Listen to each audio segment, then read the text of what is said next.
Amén. Estudio vida de Génesis, mensaje 17. Dios se forja como vida en el hombre. En este mensaje llegamos a la última parte de Génesis 2. A pesar de ser bastante breve, Génesis 1 y 2 contiene muchos puntos fundamentales. Anteriormente subrayamos que casi todos los puntos contenidos en estos dos capítulos son semillas de la verdad divina y que se necesita toda la Biblia para explicar y desarrollar estas semillas. En la Biblia, la revelación divina presenta cosas espirituales y estas son misteriosas, abstractas e inmateriales desde el punto de vista del hombre. Debido a nuestra habilidad limitada para entender estas, Dios se vio obligado a presentar su revelación divina en forma de cuadros y de alegorías. Génesis 2 fue escrito en lenguaje figurativo y todos los puntos presentados allí son figuras. No deberíamos abordarlo únicamente como letras impresas, sino examinar el significado intrínseco de la figura. El árbol de la vida y también el árbol del conocimiento del bien y del mal son figuras. ¿Qué es el árbol de la vida? A la gente le resulta difícil entender esto. No obstante, se trata del árbol de la vida. En Génesis 2 encontramos también un río, y en el fluir de este río hay oro, perlas y piedras de onix. ¿Qué significan estas cosas? ¿Qué quieren decir? Como vimos en mensajes anteriores, todas ellas son figuras y constituyen una alegoría. Desde la perspectiva humana, el final de Génesis 2 es fácil de entender porque presenta la historia de una boda. Adán fue creado, pero no tenía esposa, así que Dios le proporcionó una esposa. Esto no parece alegórico. Si solo leemos Génesis 2, no nos daremos cuenta de que se trata de una alegoría. Pero si leemos toda la Biblia, veremos que la boda de Génesis 2 es en realidad una alegoría. ¿Por qué afirmamos esto? Porque más adelante en el Antiguo Testamento Dios dijo a su pueblo: tu marido es tu hacedor, Isaías 54:5. El creador del hombre es el marido de éste, lo cual significa que en el universo el único ser masculino es Dios mismo. En realidad, el hombre creado por Dios no es un ser masculino, sino una entidad femenina. Quisiera hacer una pregunta a todos los hombres que leen este mensaje. ¿Es usted un varón o una mujer? Soy una mujer. Lo soy porque formo parte de la esposa. Primero, Dios fue mi creador. Segundo, Él se convirtió en mi redentor. Ahora Él es mi esposo. En el Nuevo Testamento se explica claramente y se desarrolla este concepto. Mucha gente considera a Jesús como un gran maestro y otros como su salvador. Pero los 4 evangelios lo revelan también como el novio. Indudablemente Él es un maestro y el salvador, pero también es el novio que viene a recibir a la novia. Juan 3:29. Un día los discípulos de Juan acudieron al Señor Jesús y le preguntaron por qué sus discípulos no ayunaban. Mateo 9, del 14 al 15. El Señor Jesús se reveló en su respuesta como el novio. Él les preguntó: ¿acaso pueden los compañeros del novio tener luto mientras el novio está con ellos? Además, Pablo, el gran apóstol, nos dijo claramente que la iglesia es la esposa y que Cristo es el esposo. En 2 Corintios 11:2 él dijo: pues os he desposado con un solo esposo para presentaros como una esposa virgen pura a Cristo. Por consiguiente somos la esposa de Cristo. Además, en Efesios 5 Pablo habla del matrimonio diciendo que cuando un hombre se une a su esposa, los dos llegan a ser una sola carne. En Efesios 5:32 Pablo dice que ese matrimonio representa el gran misterio de Cristo y la iglesia. En Génesis 2 Adán tipificaba o prefiguraba a Cristo. En figura podemos decir que Adán era Cristo. Cuando vemos a Adán en Génesis 2 vemos a Cristo. Entonces, ¿qué representa Eva? Aparentemente era solamente una mujer, la esposa de Adán. No obstante, si tenemos la visión espiritual de Efesios 5, veremos que Eva en el huerto prefiguraba a la iglesia. Si tenemos esta perspectiva, entenderemos que todo lo que le sucedió a Adán en Génesis 2 era una experiencia de Cristo, y todo lo que le sucedió a Eva estaba relacionado con la iglesia. Debemos entender Génesis 2 de esta manera. En figura, Adán era Cristo y Eva era la iglesia. Esto es semejante a la fotografía de una persona. Supongamos que tengo una fotografía del hermano John. Si le muestro a usted la fotografía y le pregunto quién es esta persona, usted acertará al contestar que el hermano John. Sin embargo, debemos tener cuidado, pues a pesar de ser una fotografía del hermano John, no es la persona misma del hermano John. Es simplemente una fotografía de él, la cual nos muestra su apariencia y nos da una idea de su semblante. Del mismo modo, en Génesis 2 vemos a una figura o un cuadro de Cristo y la iglesia en la tipología de Adán y Eva. Cuando examinamos la fotografía de Adán y Eva, entendemos cómo la iglesia llegó a existir. Resulta difícil entender eso si hablamos simplemente de Cristo y de la iglesia. No obstante, si miramos la fotografía, lo entenderemos perfectamente. La fotografía ahorra muchísimas palabras. Si le describe el hermano John a usted usando muchas palabras, de todos modos le será difícil visualizar cómo es él. Pero si le muestro la fotografía, usted comprenderá inmediatamente. A pesar de no ser la persona misma, la fotografía facilita su descripción y evita que usted tenga que adivinar cómo es. Dios usa el cuadro de Adán y Eva en Génesis 2 para darnos una revelación definida de Cristo y de la iglesia. Sin este capítulo nunca entenderíamos la relación que existe entre Cristo y la iglesia de manera tan exacta. Este cuadro describe cómo llegó a existir la iglesia. Por favor, recuerden que Génesis 1 y 2 revela dos asuntos principales. Génesis 1 revela el propósito eterno de Dios, que consiste en expresarse por medio del hombre y en ejercer su dominio con él. El hombre fue creado para expresar a Dios y para representarlo. Génesis 2 presenta luego la forma en que se cumple el propósito de Dios. Dios tiene un propósito, pero Él necesita el medio para cumplir. ¿Cuál es el medio divino que Dios emplea para cumplir su propósito? Como ya vimos, Él usa la vida. Dios desea entrar en nosotros como vida. Para cumplir su propósito, Él desea entrar en el hombre a fin de ser su vida y su provisión de vida. Además, Génesis 2 revela que el procedimiento que Dios usa consta de 3 pasos. El primer paso consistió en crear al hombre como un vaso que pudiera contenerlo a él como vida.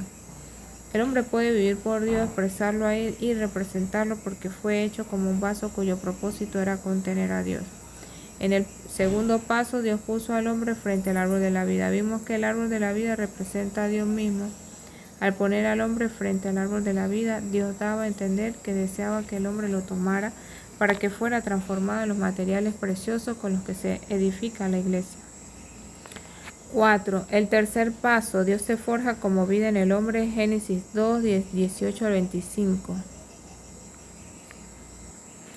Dice, y dijo Jehová Dios, no es bueno que el hombre esté solo, le haré ayuda idónea para él. Jehová Dios formó pues de la tierra toda bestia del campo y toda ave de los cielos, y las trajo a Adán para que viese cómo las había de llamar, y todo lo que Adán llamó a los animales vivientes, ese es su nombre. Y puso a dar nombre a toda bestia y ave de los cielos y a todo ganado del campo, mas para Adán no se halló ayuda idónea para él.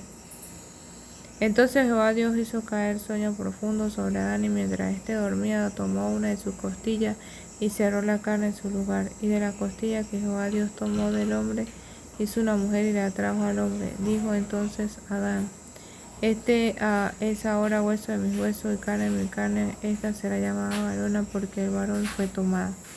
Por tanto dejará el hombre a su padre y a su madre y se unirá a su mujer y serán una sola carne.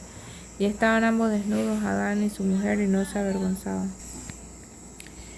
Ahora llegamos al tercer paso. El primer paso consistió en hacer el vaso, el segundo en poner el vaso delante del árbol de la vida, y el tercero en forjar a Dios como vida en el hombre. ¿Cómo puede forjarse Dios como vida en el hombre? Alabado sea el Señor porque tenemos una alegoría que nos ayuda a entender esto. Debemos tener una visión clara de esta alegoría. Aunque estamos familiarizados con la historia del matrimonio de Adán, quizás usted nunca se ha percatado de su significado. El trasfondo, Génesis 2, del 18 al 20. Dios creó los cielos para la tierra y la tierra para el hombre. Luego creó al hombre para sí mismo con un espíritu en el cual lo pudiera recibir a él. El hombre tipifica a Dios como el marido verdadero y universal que busca una esposa para sí. 1. No es bueno que Dios esté solo. Después de crear al hombre, Dios dijo de él, no es bueno que el hombre esté solo, le haré el auxiliar que le corresponde. Génesis 2:18 en hebreo. A pesar de la perfección del hombre, no estaba completo. Por ejemplo, una cabeza humana es perfecta, pero sin el cuerpo está incompleta. Cada persona se asemeja a la mitad de una sandía. Por ser solamente media sandía es incompleta. A pesar de ser perfecta, necesita su complemento. Se requieren las dos mitades de una sandía para completarla. Del mismo modo, un hombre y una mujer son como las dos mitades de una sandía y juntos constituyen una unidad completa. Esta es la razón por la cual suelo aconsejar a los jóvenes que se casen. Si usted no está casado, está incompleto, por muy perfecto que sea. Por consiguiente, cuando Dios miró a Adán, fue como si le dijera: Adán, eres perfecto, pero eres solamente la mitad de una unidad. Estás demasiado solitario, te haré un complemento. El hombre tipifica a Dios, el verdadero marido universal. Dios estaba solo antes de hacer al hombre. No era bueno que Dios estuviera solo. A pesar de ser absoluta y eternamente perfecto, Dios no está completo. Decir que Dios es imperfecto es una blasfemia. Nuestro Dios es eternamente perfecto. No obstante, sin la iglesia Él está incompleto.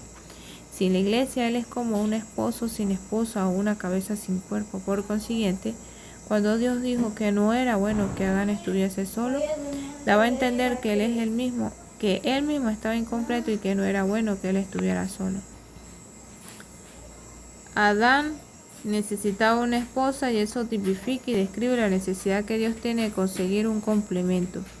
Si vemos esto, se aclararán todos los aspectos de Génesis 2. 2. No había nadie semejante a Dios que pudiera ser su complemento. Dios formó del polvo de la tierra todo animal del campo y toda ave que vuela por el aire y los trajo a Adán. Génesis 2:19. Cuando Dios trajo un caballo a Adán, quizá éste haya dicho: es un caballo, este animal nunca podrá compaginarse conmigo porque tiene 4 patas, mientras que yo tengo 2 piernas. Cuando Dios puso una vaca delante de Adán, tal vez Adán haya dicho: es una vaca, tiene 2 cuernos, no se parece a mí y no puede ser mi complemento. Dios presentó todos los animales a Adán, y Adán dio su nombre a todo el ganado, a todas las aves del cielo y a todos los animales del campo, pero no encontró entre ellos ningún complemento para sí. Génesis 2:20. Ninguno que fuera compatible con él. Aunque Adán con sabiduría le dio nombre a todas las criaturas, él parecía decir: todas ellas están lejos de mí, no se parecen a mí. ¿Cómo podría alguna de ellas ser mi complemento? En cierto sentido, Adán, después de dar un nombre a toda la escritura, quedó desilusionado. En toda la creación no pudo encontrar a nadie que fuera compatible con él, que lo complementara, pero Dios sabía exactamente lo que tenía planeado. Luego Jehová Dios, de una costilla tomada, edificó una mujer y la trajo a este. Génesis 2:22. Cuando Adán despertó de su sueño y vio a Eva, dijo: esto es ahora hueso de mis huesos y carne de mi carne. Génesis 2:23. Aparentemente Adán decía: ella no es como todo lo anterior. Antes vi un león, un caballo, una paloma, una tortuga. Esta vez tengo delante de mí hueso de mis huesos y carne de mi carne. Ciertamente esta es mi otra mitad, mi segunda parte. Este es mi complemento, pues es plenamente compatible conmigo. Cuando él y Eva, las dos partes, se unen, llegan a ser una sola carne, una unidad completa. Así podemos ver que la esposa, Eva, era el complemento del marido, Adán. Sin embargo, sin Eva, Adán estaba incompleto. Eva fue sacada de Adán y volvió a Adán para que los dos llegaran a ser una sola carne. Si vemos esto, comprenderemos el significado básico de la alegoría contenida en Génesis 2. Así como Eva era el complemento de Adán, la iglesia es el complemento de Cristo. En figura, el cristianismo contiene muchas cosas que no son más que caballos, vacas, tortugas y palomas, puesto que no proceden de Cristo y no armonizan con Él. Los que fueron regenerados por Cristo y viven por Él como iglesia son los únicos que están a la par de Cristo y pueden ser su complemento. Al ver eso, Cristo debe decir: esta vez frente a mí tengo hueso en mis huesos y carne en mi carne. Efesios 5:30. B. El proceso. Génesis 2:21-24. Ahora debemos considerar el proceso ¿Qué hizo Dios para producir un complemento para sí? 1. Se hizo hombre, creó a Adán. Un día Dios se hizo hombre, Génesis 1:14. Este hombre nació de una virgen en la ciudad de Belén y fue llamado Jesús. La encarnación de Dios fue tipificada por la creación del hombre. Antes de la creación no existía el hombre. Mediante la creación soberana llegó a existir el hombre. Asimismo, antes del nacimiento de Jesús, en el pesebre de Belén, Dios era solamente Dios. Sin embargo, por la encarnación, Él se hizo hombre. Este hombre era el verdadero Adán. El Adán de Génesis 2 era una fotografía, Romanos 5:14. Con el nacimiento de Cristo en la carne vino el verdadero Adán. La Biblia enseña que al Adán que estaba en el huerto se le llamó el primer Adán. Y al Señor Jesús, el verdadero Adán, se le llama el postrero Adán. 1 Corintios 15:45. Por ser el postrero, es el verdadero. 2. Pasó por la muerte, Adán durmió. Un día al verdadero Adán se le hizo dormir en la cruz donde él durmió por 6 horas, de las 9 de la mañana a las 3 de la tarde. Marcos 15:25-33. Este es el significado de la frase de Génesis 2. Dios hizo caer sueño profundo sobre Adán y tomó una de sus costillas, a fin de edificar una mujer para él. Génesis 2:21. El sueño de Adán tipifica la muerte que Cristo sufrió en la cruz para producir la iglesia. Este es el significado de la frase de Génesis 2. Dios hizo caer en sueño profundo sobre Adán y tomó una de sus costillas a fin de edificar una mujer para él. En Génesis 2:21. El sueño de Adán tipifica la muerte que Cristo sufrió en la cruz para producir la iglesia. Este es la muerte de Cristo, la cual libera la vida, la imparte, la propaga, la multiplica y la reproduce, y es representada por un grano de trigo que cae en tierra para morir y crecer a fin de producir los muchos granos. Juan 12:24. Con los que se hace el pan, el cual es el cuerpo, la iglesia. 1 Corintios 10:17. A producir la iglesia de esta manera, Dios en Cristo se forjó como vida en el hombre. Primero Dios se hizo hombre, luego ese hombre con la vida y la naturaleza divina fue multiplicado mediante la muerte y la resurrección hasta ser los muchos creyentes que llegan a ser los muchos miembros que conforman la verdadera Eva, para estar a la par de él y ser su complemento. Mediante este proceso, Dios en Cristo se forjó en el hombre con su vida y naturaleza para que éste fuese idéntico a él en vida y en naturaleza a fin de que armonizara con él como complemento suyo. 3. Su vida brotó la costilla que fue extraída de Adán. Al final de la crucifixión de Cristo, los judíos, que no querían que los cuerpos de los criminales crucificados permanecieran en la cruz el día de sábado, pidieron a Pilato que fuesen quebradas las piernas de los condenados. Juan 19:31. Cuando los soldados se presentaron delante de Jesús para quebrar sus piernas, encontraron que ya había fallecido y que no necesitaba quebrarle los huesos.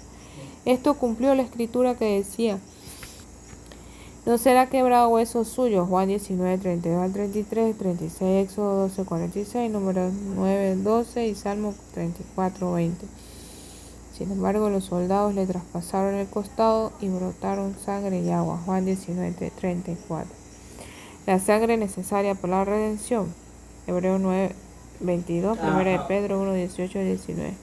¿Qué representa el agua? En Éxodo 17:6 vemos la tipología de la roca golpeada. 1 Corintios 10:4. Después de ser golpeada la roca fue partida y de ella brotó agua viva. Jesús en la cruz fue herido con la vara de Moisés, es decir, con la ley de Dios. Él fue quebrantado, su costado fue abierto y de ahí salió agua.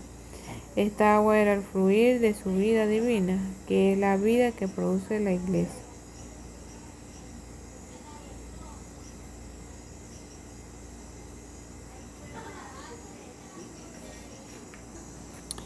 Esta vida fue tipificada por la costilla, un hueso sacado del costado abierto de Adán, del cual fue producida y edificada Eva. Por consiguiente, el hueso tipifica la vida divina representada por el agua que brotó del costado de Cristo.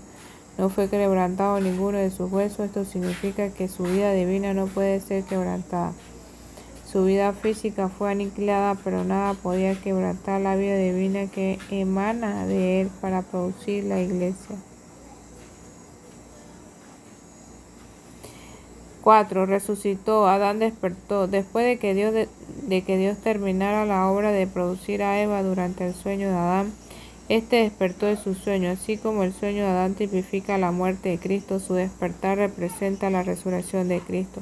Después de despertar, Adán llegó a ser otra persona con Eva, quien provino de él. Después de resucitar, Cristo también llegó a ser otra persona con la Iglesia, la cual brotó de él. Así como Adán despertó finalmente de su sueño para recibir a Eva como su complemento, Cristo también resucitó de los muertos para tomar a la Iglesia como su complemento. 5. Produjo la Iglesia. Eva fue edificada.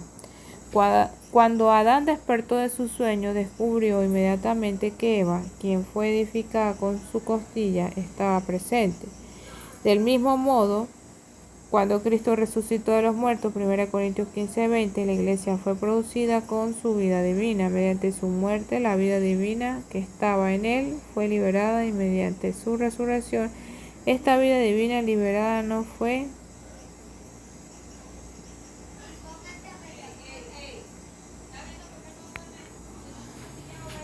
impartida a quienes creemos en él. Por consiguiente, la Biblia dice que fuimos regenerados por medio de su resurrección. 1 de Pedro 1:3. Él fue el grano de trigo que cayó en tierra, murió y produjo mucho grano.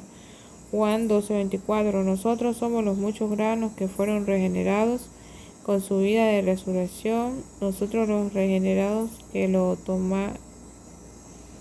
tenemos a él como vida, y que nosotros somos los muchos granos que fueron regenerados con su vida de resurrección. Nosotros los regenerados que lo tenemos a él como vida y que vivimos por él, constituimos su iglesia, la verdadera Eva, en resurrección. Cuando Adán vio a Eva, dijo: esto es ahora hueso de mis huesos y carne de mi carne. Génesis 2:23. Cuando Cristo vio a la iglesia, él pudo haber dicho: he visto las vacas, los leones, las tortugas, los peces y las aves, pero ninguno de ellos podía estar a mi nivel. Esto es ahora hueso de mis huesos y carne de mi carne, pues la iglesia es producida por mi muerte y resurrección. La iglesia sale de mí, la iglesia y yo podemos ser uno. Muchos cristianos hablan de la iglesia. Algunos dicen que la iglesia es un edificio material y hablan de ir a la iglesia. Después de ver el significado, la tipología de Adán y Eva en Génesis 2, vemos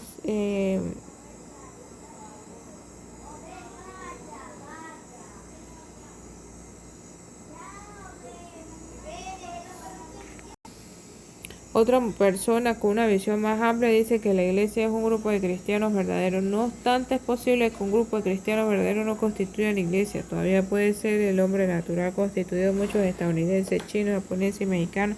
Esa congregación de hombres naturales no forma la iglesia. ¿Qué es la iglesia? La iglesia es parte de Cristo, no es nada menos que Cristo mismo. La iglesia es el elemento de Cristo que hay en los creyentes. Cuando se añade este elemento que está en tantos creyentes, el resultado de la iglesia no se compone de estadounidenses, mexicanos, japoneses y chinos. La iglesia es la totalidad del Cristo que está en todos sus creyentes. A pesar de ser regenerados, en realidad no son miembros del cuerpo de Cristo si vivimos y actuamos conforme a nuestra disposición natural. En tal caso, podríamos decir que somos miembros de su cuerpo solo en un sentido espiritual. Cuando nos conducimos conforme a nuestra disposición natural, podemos ser estadounidenses, judíos,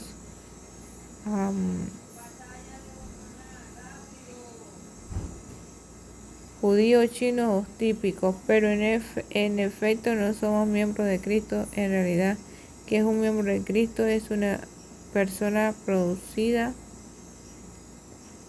por el elemento de Cristo, quien es el espíritu edificante y está en el espíritu de la persona. Cristo, como espíritu edificante, mora en sus creyentes. Cuando se añade el Cristo que está en los creyentes, la suma equivale a la iglesia. Por consiguiente, todos debemos despojarnos de nuestro viejo hombre. Debemos desechar toda la vida natural de tal manera que el Cristo vivo sea expresado en nuestro interior. Entonces seremos verdaderamente la iglesia. En la iglesia, en el nuevo hombre, no hay griego ni judío ni bárbaro, sino que Cristo lo es todo en todos. Colosenses 3:11. Expresar algo que no sea Cristo no es la iglesia. Ya no vivo yo, mas vive Cristo en mí. Gálatas 2:20. Para mí el vivir es Cristo y el morir es ganancia.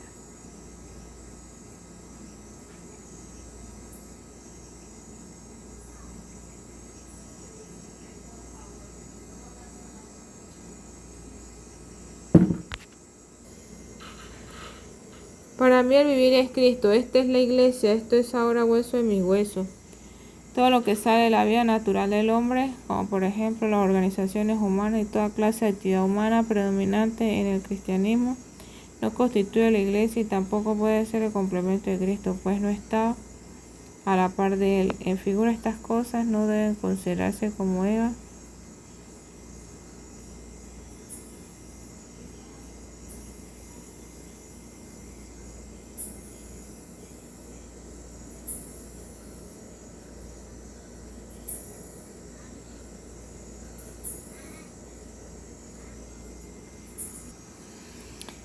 Dice, todo lo que sale de la vida natural del hombre, como por ejemplo las organizaciones humanas y toda clase de actividad humana predominante en el cristianismo, no constituye la iglesia y tampoco puede ser el complemento de Cristo. Esto no está a la par de él. En figura estas cosas no deben considerarse como Eva, sino como todas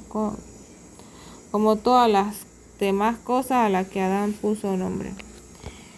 Considera el cuadro descrito en los 4 evangelios. Cuando el Señor Jesús vino como el postrer Adán, miró a los judíos fanáticos. Considera el cuadro descrito en los 4 evangelios. Cuando el Señor Jesús vino como el postrer Adán y miró a los judíos fanáticos, él parecía decirle, este es un caballo, este es una tortuga.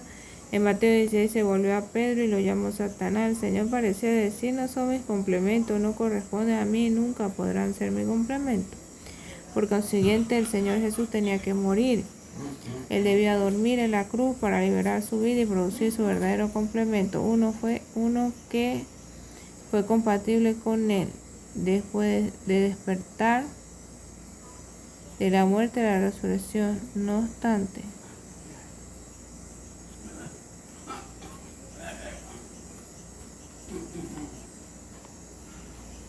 él vio la iglesia en ese momento y particularmente en el día de Pentecostés. Él pudo decir, esto es ahora hueso de mi hueso y carne de mi carne. Solo lo que procede de Cristo puede ser reconocido por Él, solo lo que proviene de Cristo puede regresar a Él y corresponder a Él. Solo lo que procede de la vida de resurrección de Cristo puede ser su complemento, el cuerpo de Cristo. Solo lo que procede de Cristo, que es Cristo mismo, puede ser uno con Él. Las epístolas revelan que después del día de Pentecostés se infiltraron muchas cosas negativas. Los animales tales como el caballo y la tortuga aparecieron de nuevo. Por tanto, el Señor Jesús tuvo que decir otra vez, esto no es y aquello tampoco es. Ahora Él está esperando la boda verdadera. En el día de las bodas, Él mirará a los vencedores y dirá, esto es ahora hueso de mi hueso y carne de mi carne. Mientras estamos en camino a la fiesta de las bodas, mientras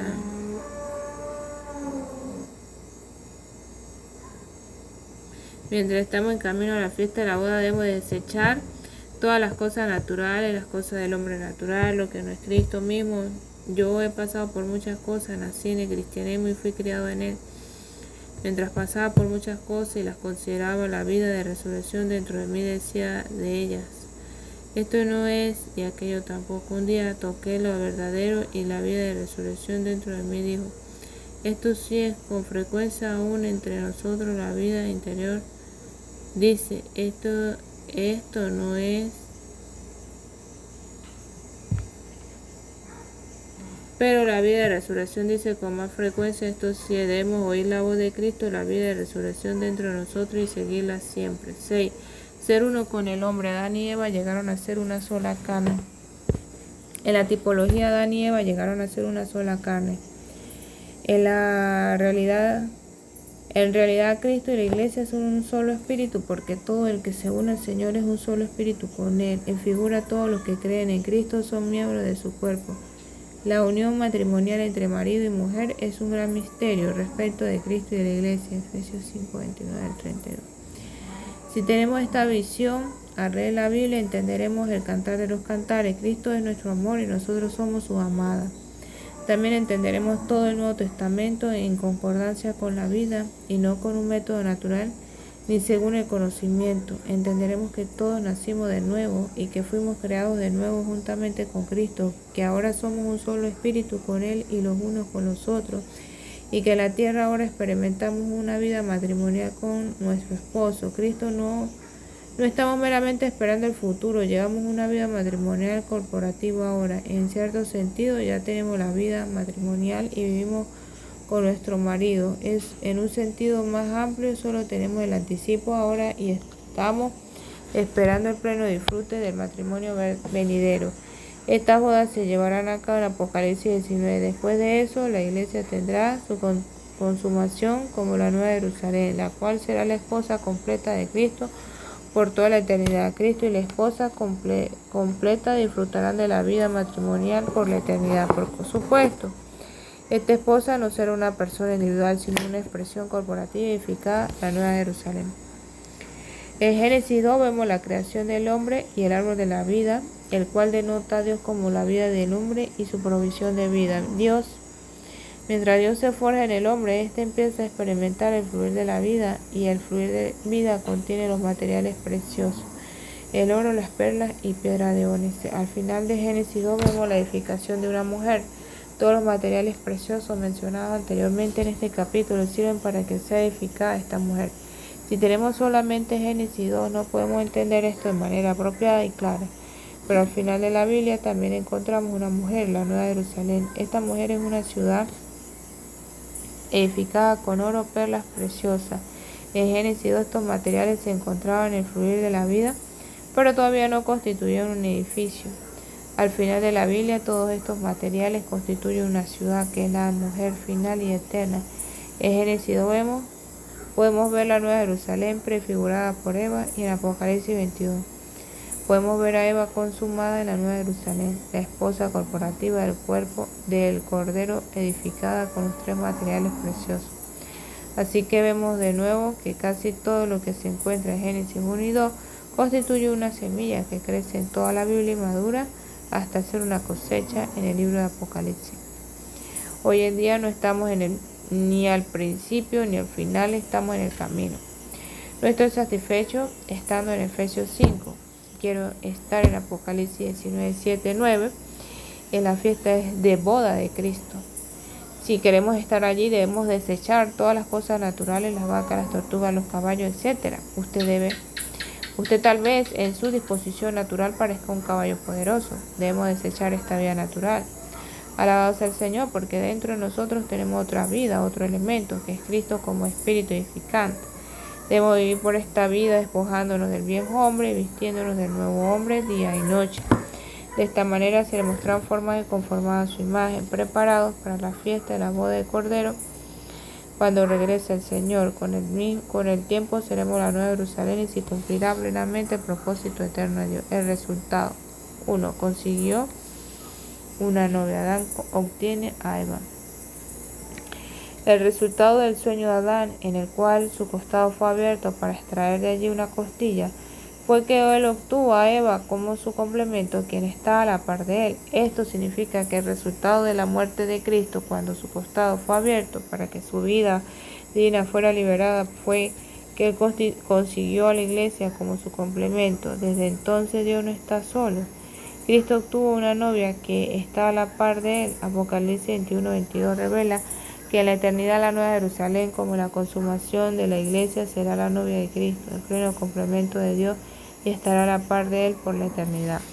2. Uno con el hombre. Adán y Eva llegaron a ser una sola carne. Adán y Eva llegaron a ser finalmente una sola carne, una entidad completa.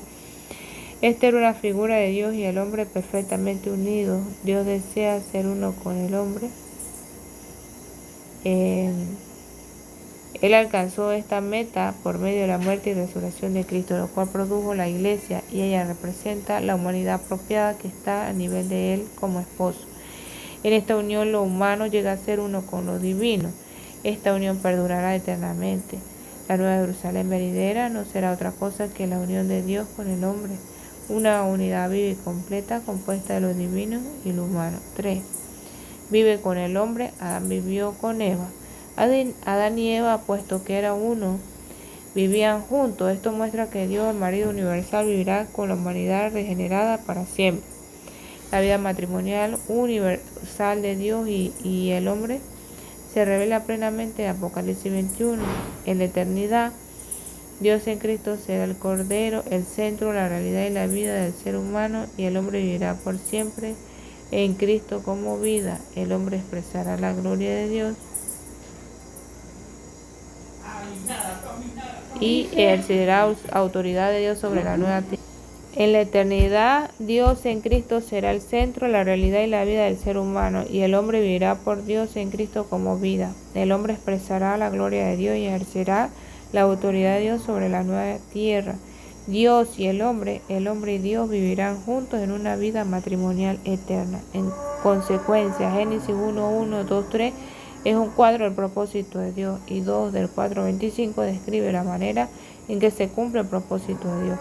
Estas dos secciones pueden considerarse como la reproducción de un plano arquitectónico. Lo abarcado entre Génesis 3 y Apocalipsis 20 se puede considerar como el proceso de edificación, y Apocalipsis 21-22 como una fotografía del edificio terminado. Amén. Gracias, Señor Jesús.